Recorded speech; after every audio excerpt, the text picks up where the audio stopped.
In Hamlet, William Shakespeare crafts a villain of rare complexity in King Claudius, whose intelligence, charisma, and moral corruption make him both compelling and terrifying.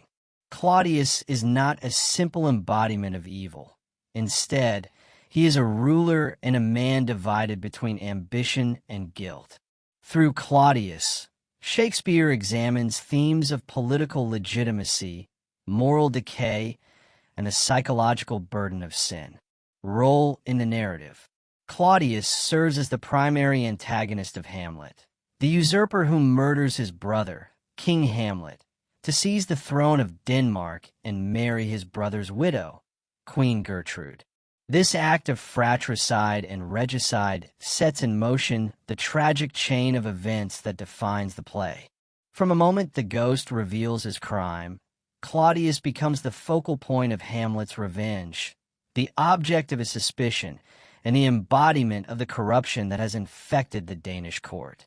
Claudius's presence transforms what could have been a straightforward revenge tragedy into a complex psychological drama. He is not a villain of brute force, but of political cunning and moral hypocrisy. He appears reasonable, diplomatic, and even paternal toward Hamlet, skillfully masking his guilt beneath the image of a competent ruler.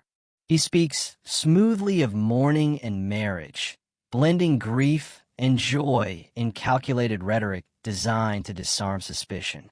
In doing so, he secures the loyalty of the court and neutralizes potential dissent.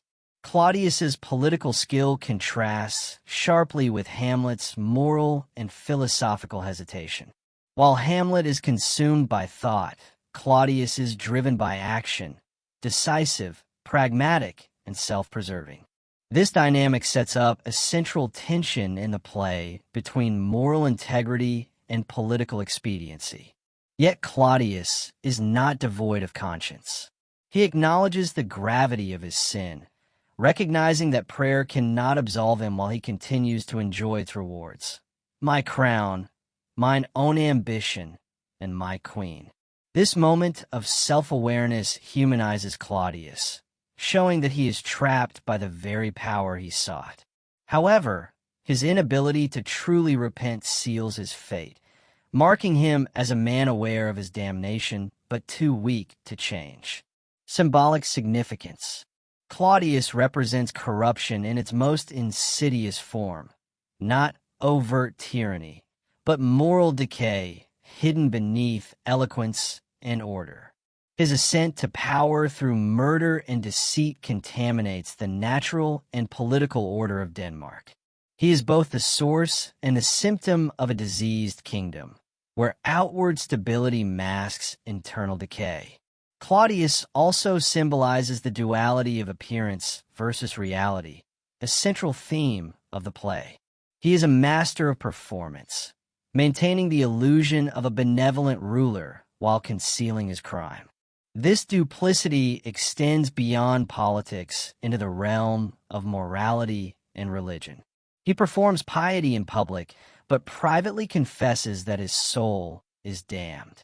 His duplicity mirrors the broader hypocrisy of the court, where truth and virtue have been replaced by manipulation and fear. Another symbolic dimension of Claudius's character lies in his relationship with Gertrude. Their marriage, which Hamlet condemns as incestuous, symbolizes the unnatural disorder of the realm. By marrying his brother's widow, Claudius disrupts both familial and divine laws, blending the political and the personal in a way that defile both. Their union becomes a physical manifestation of corruption, a visible symptom of Denmark's moral decay. Claudius also represents the corrupting nature of ambition and power. His crime originates not from hatred, but from desire, the longing for power, status, and possessions. Shakespeare uses Claudius to explore how ambition, when unrestrained by morality, leads to self-destruction. Claudius's rule is haunted by paranoia. He spies on Hamlet, manipulates Rosencrantz and Guildenstern, and plots murder after murder to preserve his throne. The power he gains through deceit becomes a prison, leaving him spiritually barren and constantly fearful. His paranoia exposes the emptiness at the heart of tyranny.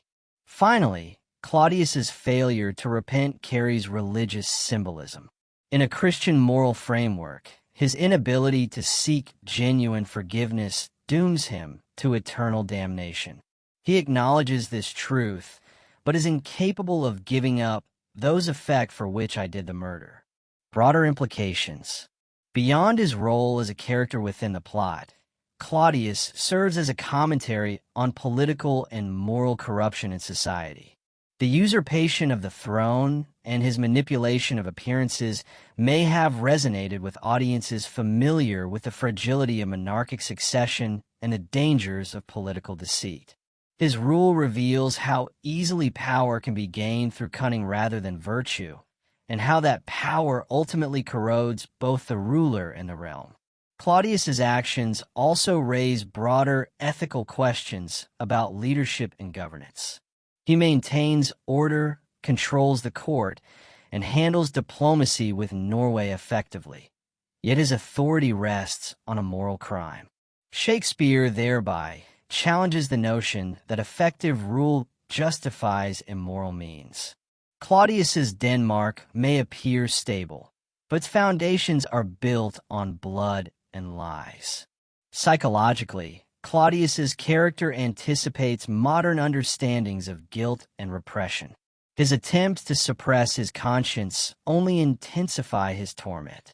The contrast between his outward calm and inward guilt mirrors the human tendency to conceal moral failure beneath rationalization.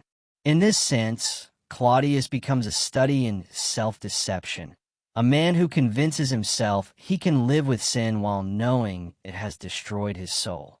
Conclusion. Claudius stands as one of Shakespeare's most intricately drawn antagonists, at once intelligent, eloquent, and profoundly corrupt. Ultimately, Claudius is a tragic figure not because he suffers undeservedly, but because he understands his guilt yet cannot escape it. He is both victim and perpetrator of his own downfall. Through Claudius, Shakespeare reveals that evil often masquerades as respectability, and that the greatest threat to justice lies not in open violence, but in the corruption of the soul. His death in the final act restores the moral balance he disrupted, but the ruin he leaves behind testifies to the enduring truth of Hamlet's world, that the rot of one man's conscience can infect an entire kingdom.